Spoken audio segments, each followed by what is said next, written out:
कि कई बार लोग ये सोचते हैं जिनको एस्थमा नहीं है, तो वो लोग के पॉइंट ऑफ व्यू से अगर हम देखें तो उनके माइंड में ये सवाल आता है कि जिनको एस्थमा है वो सिर्फ इन्हेलर्स पे ही रहते हैं एंड इन्हेलर्स वो लोग खुद से ही यूज़ करते हैं। तो ऐसा है कि जिनको एस्थमा है वो लोग सिर्फ इन्हेलर्स ही यूज़ करके अपने आप को जो है एस्थमा अटैक से बचा सके, या कोई और ऑप्शंस भी इनके पास अवेलेबल है? बेसिकली इन्हेलर्स मतलब कौन सी तरह के इन्हेलर्स यूज़ कर रहे हैं। इन्हेलर्स में भी अभी तक के लिए तो मेरे जितने भी हैं 30 या 40 अलग अलग तरह की दवाइयाँ होती हैं जी। तो उनके प्रॉब्लम के हिसाब से कौन सी दवा उनको जचती हैं, कौन सी दवा उनको लंबे समय तक आराम देती हैं, वो हमें पेशेंट को एग्जामिन करने के बाद उनको परखने के बाद हमें पता चलता है।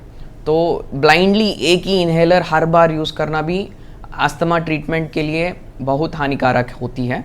जनरली वो इन्हेलर का डोसिंग भी है क्योंकि हम अच्छी तरह से अभी जो हमारे वर्ल्ड ऑर्गेनाइजेशन में जीना है, जैसे कि अस्थमा की वर्ल्ड में गाइडलाइंस वो जीना देती है, वो बोलती है कि इन्हेलर लेना तो ज़रूर है पर कौन सी तरह का इन्हेलर लेना है वो स्पेसिफिकली उन्होंने मेंशन किया है।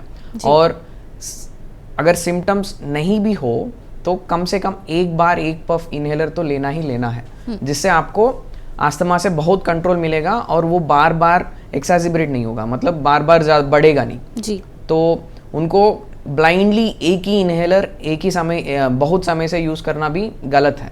उनके लिए कौन सा अच्छी तरह से जचता है वो अपने डॉक्टर के पास जाइए, उनको बताइएगा कि आपका सिम्टम क्या है। अगर आपका इन्हेलर आपको जच रहा है तो ठीक है, अगर नहीं जच रहा है तो कौन सा अच्छी तरह से जचेगा वो अच्छी तरह से जान पाएंगे और उसके हिसाब से वो ट्रीट करेंगे जी।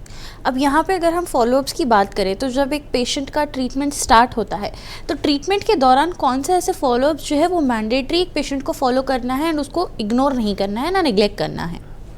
अस्थमा में जब भी मैं पेशेंट्स को पहली बार देखता हूँ उनके लिए कुछ खून की जांचें हमारे लिए ज़रूरी होती हैं।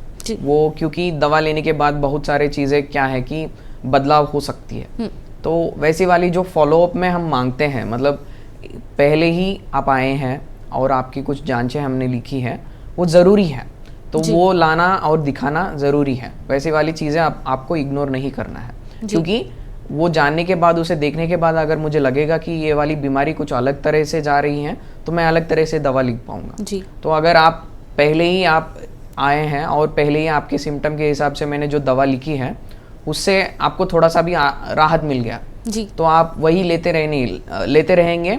तो क्या हो सकता है कि छोटे छोटे जो प्रॉब्लम्स जो आपको दिखते नहीं है हमें दिखते हैं वो मिस हो जाते हैं जी, राइट। तो उसके लिए ट्रीटमेंट नहीं मिलता है।